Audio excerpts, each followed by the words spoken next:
we're flying these thermal images at night, right? But you're also doing a flight during the daytime. And you're basically comparing the two Yeah. images to try to see what it is. You want to go into further detail on that, like what that conceptually looks like? Yeah. So, for example, say you're flying a roof at night and it's after just after sunset, and you're getting a lot of an area that is nice and heated, thermally loaded, but then a whole corner of your building is a lot cooler, significantly. Okay. What would be a very important part of that scan during the day is seeing what is the surroundings around your building. Is that corner of your building covered in trees? Because if it is under shade throughout the day, you're not getting the same thermal loading as the other parts of the roof. So having that differences of seeing, okay, this is what your actual site looks like, the surroundings, and then on top of that, when we're looking at specific hotspots or differences between temperature on one area to the next area, being able to overlay the thermal image versus the visual image and confirm this is an issue or this is a typical expected thermal anomaly based off of it being a vent. Obviously, a vent is going to vent hot air and it's going to have a thermal difference between what's next to it. But that's going to look like a circular heat difference. And then if I were able to take the thermal image and take the visual image, I would be able to say, okay, so this is a vent and it's not an issue that needs to be repaired. Yeah. That's a key, is not every thermal anomaly is a required repair issue. It may not even be an issue. There's a lot of times where we can use thermal imaging to verify that insulation and your exterior of the building was installed properly. So it's not even that it needs to be an issue. We're seeing things that can't be seen by the visual eye and can verify that it was built as it was supposed to. The energy efficiency of your environmental package for the enclosure is secure, and you have all of the insulation and building structure that you were expecting to begin with, on Gotcha. top of looking for differences over time. So this is just to identify issues for like pre-construction. You can also do this as like a validation for a property owner to say, hey, this is what it looks like. As you can see, we don't have any issues, or we basically did due diligence. And this could be an Yes. offering that they can give to their end client to say, we also do this just to give you that peace and comfort that everything looks correct. Yes. So Yeah, makes basically, sense. we can verify, hey, this roof was done properly. I've seen some spots where there was a hard part for the installers to get to. So an entire corner of roofing didn't have insulation. So then when we looked at it with the drone and the thermal imaging, the entire roof looked nice and cool and very clean. And then there was this giant hot spot with lines, and it was right with the rafters. The issues there, obviously, the builder or the people that did the installation didn't do the job correctly or fully, and they cut corners. But on top of that, that's going to cause more energy issues and potential leak issues down the road, especially in that Yep. area. That area actually was a hallway, like right before where the elevators were. So it was a high traffic area and a public area. So it's not like it would just be something that would be hidden. It would be something that would come up pretty quickly if there was an issue.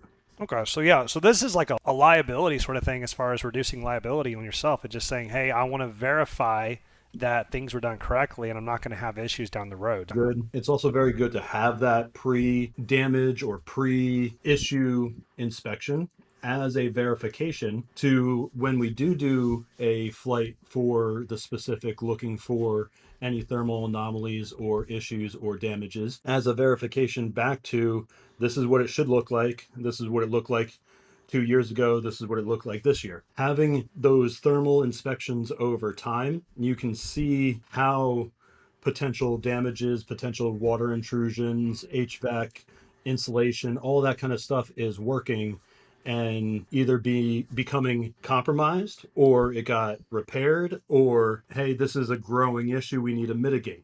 Yeah. So that's a big thing for property managers and people that are taking care of those assets is what's the best time to take care of this issue?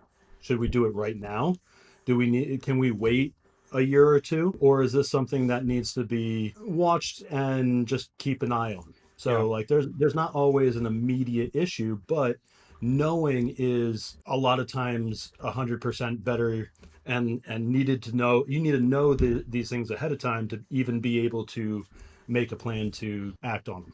Yeah, no, that makes sense. And that actually brings up a really good point. I know we are onboarding a client right now that is doing that exact thing. You want to go more into detail on what that looks like? So they're taking care of properties for commercial buildings, and in the realms of like small strip mall areas, stuff like that, flat roofs. A lot of these properties are existing, and there are a few that have been just recently replaced as far as the roof. And we were able to go through and with the client take a look on both the visual side and on the thermal side, verify a lot of those issues that were there or were not there as far as thermal anomalies. On the visual side, we were taking looks for hail damage, splattering on HVAC, issues with siding, all those kind of things. And then on the thermal side of things, we actually had a building that had a brand new kind of curved plastic membrane roof, and then the rest of the building was still the flat TPO roof. And it was old. You could see very, very well with thermal imaging what you couldn't technically see with the visual side. No. It just looked like a brand new white roof. On the thermal side, you could see the rafters and all of the structural stuff underneath it. You could see where there was a little bit of pooling from water, which is okay on like, we had just had some rain a little bit ago, but we were expecting that. There wasn't any issues as far as penetrations or hot spots that we were looking for. And it was a very good analysis to say, hey, they installed this roof amazingly, and there shouldn't be any issues for years to come because of the way that they installed this. The rest of the roof, there was all different kinds of penetration issues, potential water penetrations, where all of the little screws and nails were to hold fasten the TPO down. You could see hot spots around each of those. And some of the vents were working. They were nice and normal temperature. Some of the vents were not hot at all. So they either are not being used or they're blocked. And then there were one or two that were extremely hot. So you can see that there's an issue with one or two of those vents specifically, and basically dial into where those problems are. Yeah, makes sense. All right, so this is a very good basic diagram of different thermal things we can see in a house structure. You have your cooling, your HVAC, heating, okay? You have the sun coming down and hitting the roof. You have conduction between the roof and the interior versus the exterior. You have convection, which is the heat from the inside being able to transfer out and get to the outside of your exterior of the building through the actual material. Radiation would be same thing, but like the actual materials getting hot and radiating heat out. And then you have your air ventilation out as far as heat exchange. Convection, radiation, basically the heat from the sun is heating up the material and heating up the attic inside, or heating up the interior of your attic, which causes convection inside. You have your ceiling, which has all of the thermal insulation, and that's that conduction factor. You want to have a very low conduction factor on that. And any radiation from your attic to the interior of your building.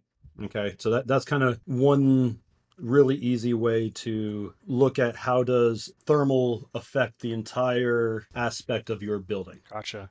Yeah, that makes sense. I think it's a really good figure to try to explain that. But